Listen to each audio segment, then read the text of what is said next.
Hi, welcome to Tech Talk Tuesdays with Tony and Titanium Wireless. Today we're going to talk about that ubiquitous Zoom meeting.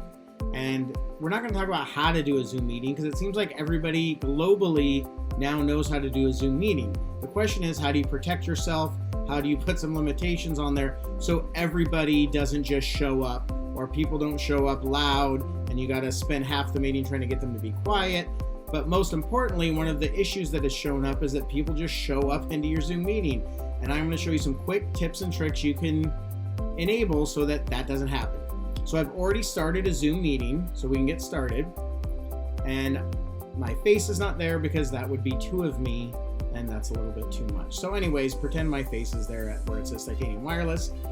But what you're going to do is you're going to click on Manage Participants. And then this menu is going to show up on the right side of your screen. When you click on Manage Participants, there is a mute all, which would be nice. But if you're the host, of course, but if I click on More, I can mute participants on entry, which is a great way to control the meeting. Also, I can play a chime when they show up, depending on what you like. But the quickest, easiest way to protect yourself in a meeting is once everybody who's there is there, you click Lock Meeting.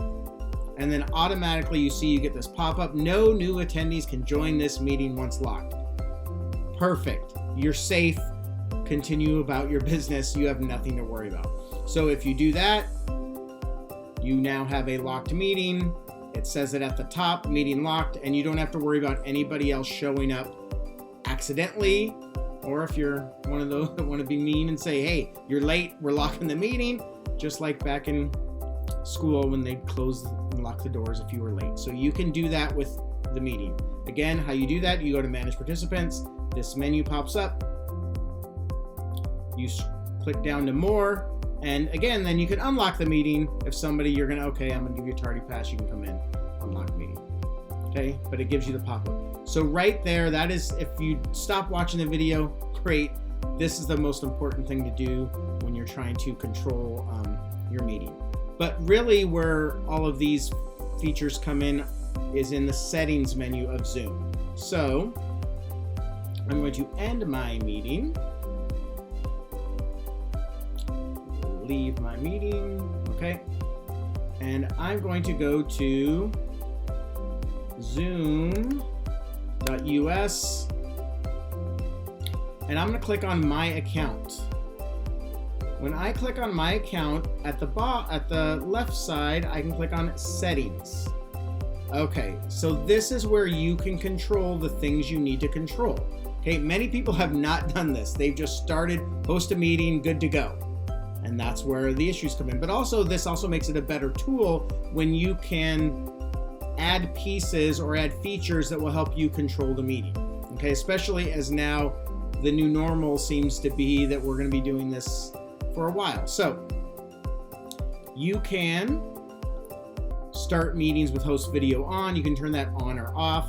Okay, start meetings with the participant video on. Okay, something that you might want to consider changing. Your audio type. Here's the first one I want to highlight. Join before host. Allow participants to join the meeting before the host arrives. For some organizations, that's great. For others, they don't want that. You can turn that setting on. So whenever you create a meeting in these settings, if that's on, you don't have to worry about it because it's by default whenever you start creating new meetings moving forward. Okay. Only authenticated users can join meetings. There's another piece that we can look at in terms of worried about safety or worrying about random strangers showing up to your meetings.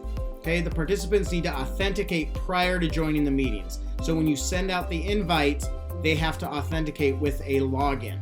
So that's another area of protection that you can use. If you click that on, it'll turn blue, and then you have that as an option. Require a password when scheduling new meetings. So if you've given the ability to other people to schedule meetings, they have to have a password. Okay. Requiring a password for instant meetings. You can also embed the password. Let's scroll down. Okay. Now, Here's some other things that you might want to think about as you're running a meeting. If you were doing it live, would you want people passing notes? Maybe yes, maybe no. I guess they could be texting at this point, so it doesn't really matter. But you can allow meeting participants to send a message visible to everyone. You can also prevent participants from saving the chat, something to think about. Okay, private chat. Allow meeting participants to send a private one-to-one message to another participant.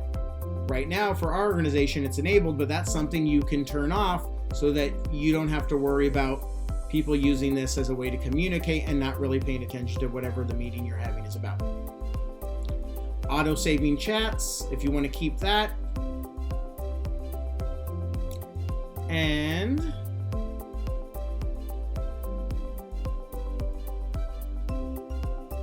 I wanted to scroll down to the bottom. Allow removed participants to rejoin. So you can kick people out and then allow them to come back in. So just something to think about if you want to do that for your security. Okay. If you have a business license, there's some other features that make this more than just a meeting tool that allow you to actually use this deeper as if you were an organization where everybody's sitting next to each other and there's a physical space.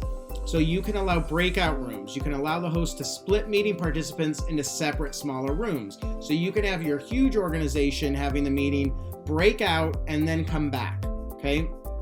That's another feature that a lot of people don't realize that you have the ability to do, but you could.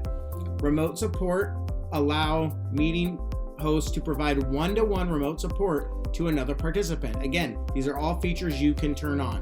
Whenever you're putting these settings in, that's going to be the default, and then you would have to change it to go back. Okay, closed captioning and so on. So I wanted today for you guys to see most importantly, how to protect yourself in a Zoom meeting, enabling passwords, things like that. But really the really easiest way to do it is to just lock the meeting as soon as everybody's there. That would be my quick and easy tip. So good luck with your Zoom meetings, and remember that we here at Titanium Wireless can provide everything you need for your mobile workforce, and we provide all carriers, and we will see you next Tuesday.